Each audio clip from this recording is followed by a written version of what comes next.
ট্যাংরাকাণ্ডে গাড়ি দুর্ঘটনায় জখমরা ভর্তি হাসপাতালে। প্রণয় দে, প্রসূন দে সহ নাবালক সন্তান স্থিতিশীল রয়েছেন তারা, তবে তিনজন এখনও পুরোপুরি বিপদমুক্ত নন। রাতে অপারেশন হয়েছে প্রণয় দে এবং তার ছেলের।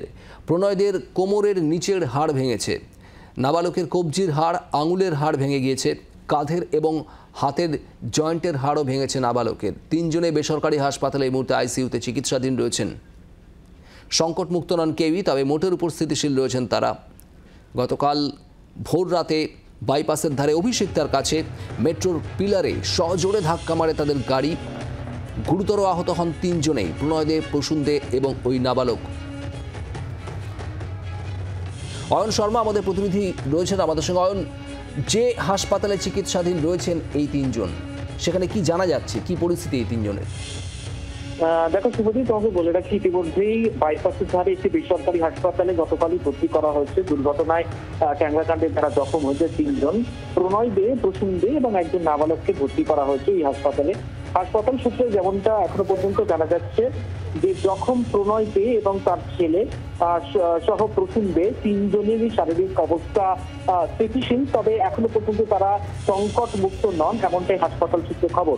এবং গতকাল রাতে ইতিমধ্যেই প্রণয় দে সহ তার ছেলের একটি সার্জারি হয়েছে, বড় ধরনের একটি অপারেশন হয়েছে।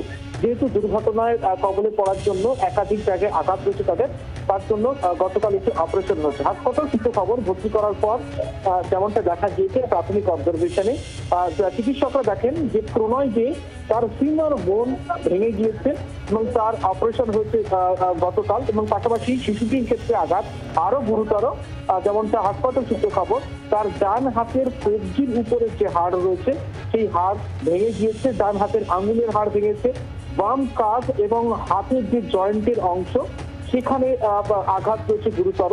আর গতকাল রাতে এই ধরনের এই যে অপারেশন গুলো হয়েছে এবং অর্থোপেডিক একাধিক সার্জারি হয়েছে, যে অংশগুলো এখনো পর্যন্ত ভাঙা রয়েছে সেই জায়গাগুলোতে প্লাস্টার করা হয়েছে এবং যে হাড় জোড়া লাগানোর জন্য ইতিমধ্যেই গতকালই অপারেশন হয়েছে। এবং পাশাপাশি তোমাকে বলে রাখি যে প্রসূন দে, যিনি এই দুর্ঘটনার কবলে পড়েছিলেন একই সাথে, প্রসূন দের শারীরিক অবস্থা স্থিতিশীল, তাকেও অবজারভেশনে রাখা হয়েছে আইসিইউতে, এমনটাই ওই বেসরকারি হাসপাতাল সূত্রে খবর। শুভজিৎ, ধন্যবাদ অয়ন। বাংলার আওয়াজ, বাঙালির আবেগ, জি 24 ঘন্টা।